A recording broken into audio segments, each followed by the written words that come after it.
Hey everyone, welcome back to the Visually Stunning Movie Podcast. I am Mark. That's Ryan. Hey Ryan. Hey.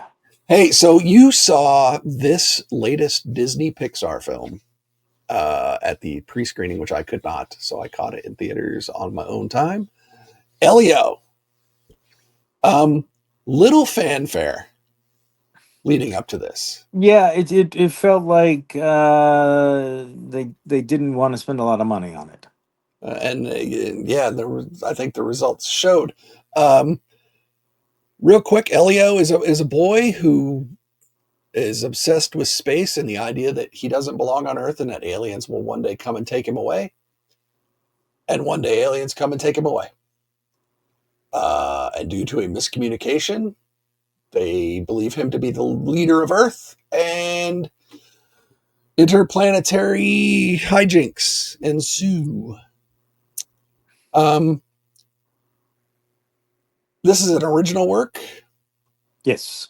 Written by Julia Cho, Mark Hammer, Mike Jones. I love how animated films have multiple directors. I think that's funny too. But this has multiple directors as well. But let's talk about Elio for a second. Given that it's an original piece, given that it's Disney Pixar, not just Disney, but Pixar, where do you want to put this in the Pixar stack? Not top shelf. Okay.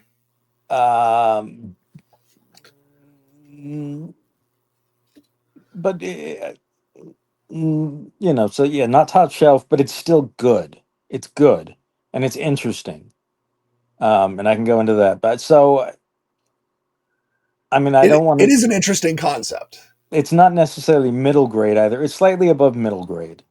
Not top shelf, not middle grade, somewhere in between. It's not Toy Story. It's not Inside No, Out. no, and it's not one that begs for continuation. No, please God. It's not one. Pixar's. This is one of those things where Pixar is its own enemy because the best Pixar films are such a high quality that when you get a film that's like this, that's certainly better than a lot of animated films, but also looking at the landscape, it would not surprise me if this gets nominated for an Academy Award. It would shock me beyond belief if it is favorited or actually wins an Academy Right. Award. Um, and a lot of, again, that depends on the rest of the year, but up to this point, there's not a lot. Last year was a very strong year. Oh my God, Uh, yes, it was. so Jeez. so this year has not panned out to be nearly as strong at this point. There's still quite a few things on the horizon, and we're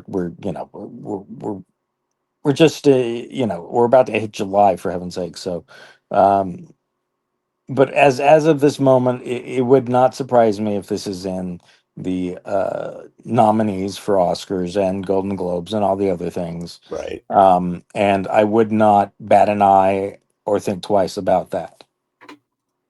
No, yeah, you're right. Pixar is kind of their own worst enemy in that their good stuff doesn't feel as good because of their great stuff. Yeah.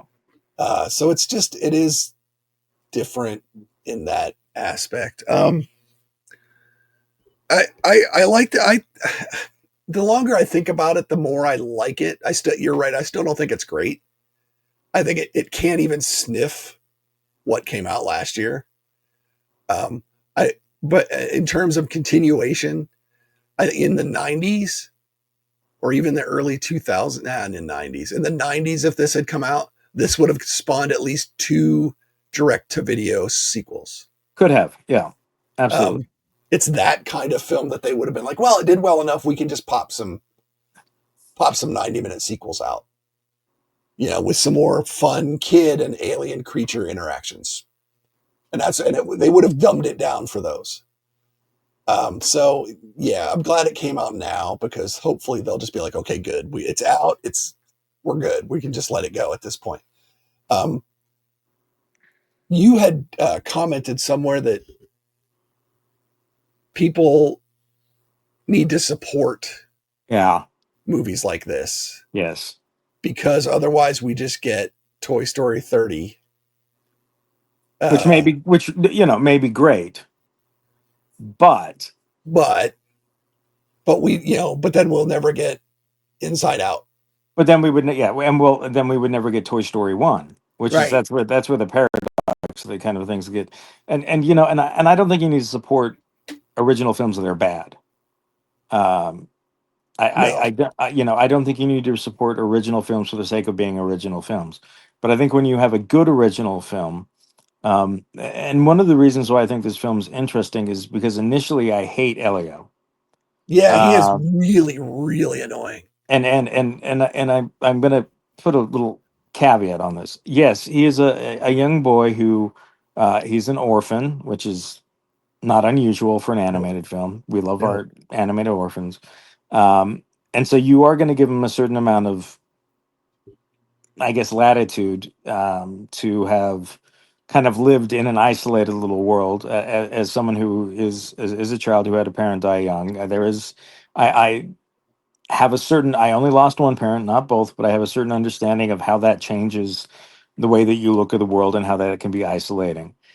But Elio is so isolated and he is so obsessed with getting away from going off of these aliens that he refuses to acknowledge the fact that his aunt, who has taken him in, who has given up everything basically to take care of him, he refuses to acknowledge that she loves him, or he acknowledges that she's given up something to have him, but he refuses to acknowledge the significance of that. He seems to just think that she doesn't want him there at all, Right. and there is no indication from her that that is the case. That is something that he is kind of, and I'm sure there's a part of her that does, who does acknowledge the fact that her life would, and does acknowledge that her life would be radically different if her sister hadn't died. um, but he is so in his own world that he cannot even see that he, at least in certain circumstances in the beginning of the film, is the villain. And I know Yes. that sounds weird for a film, and it definitely is. But there's typically in a film like this, the outsider does nothing to be an outsider. He is simply the outsider because he's an outsider, but in this film, he makes certain decisions that make him the outsider and make him not the innocent person or the innocent actor. He's not the poor little orphan boy. No, he's made decisions and done things that disqualify him from being that character. Yep. Fact. And so for a while the film was interesting because I just did not like him. And um and while the story, I almost was like, well, you deserve to get into whatever mess you get into because that's the way you have decided to live your life. Yep. You know, Choices have so consequences. so there's I did not feel as sympathetic towards this character as I think a Pixar film would normally make you. Now, whether or not that was the intention, I don't know. But I think that at least it was acknowledged because Elio does have to have a character arc in this film, and he has to come to understand who he is and what he's done and how that impacts the world around him. And Yes. and so that's kind of what this film is about. Um, him learning that yes, you've gone through tragedy, but that doesn't give you a free pass through life. No. You there is still accountability. Um, and so that's where this film gets interesting for me. Because he does have to face, as you said, the consequences. You made these decisions. You presented yourself as this. You didn't think about what might happen if it actually happened. So now that it's happening, you're going to have to deal with what you're given. Yep. 100%. Um, the look of the film is, I, it's not, man, it's not, I don't think it's top Pixar look either. No, I think it's okay. Yeah, it's okay. It's It's not not. It's bad. no, no, but there's. It's not as breathtaking. When you're dealing with, and maybe the problem is we've in recent years we've had some truly remarkable real images from space. Yeah, We even as of a week or two ago, we're getting uh, some pretty spectacular views of actual outer space, and so maybe animating space isn't as awe-inspiring as it could have been or it once was, and maybe that's a challenge. But yeah, you're right. This film is good looking, fair yeah, looking, nicely done. yeah. Nicely done. 10 years ago, it looks better. Yeah, It it's looks not pushing any boundaries. no, it's not. Not stylistically, not detail. I mean, everything about it. It's kind of in a safe zone, a safe Pixar zone. Yeah, Looks like it does mostly look like a Pixar film. yes. But yeah, but the voice work is good. Brad Garrett is the villain, which is hilarious. Uh, so that's always, I think that's his first voiceover work too, for Disney or Pixar, maybe. Yeah. But he plays a great villain. The alien family dynamic is interesting. Yes. Um, And kind of sure, and there's a yes, there's that whole idea of be who I want you to be, or I can't love you.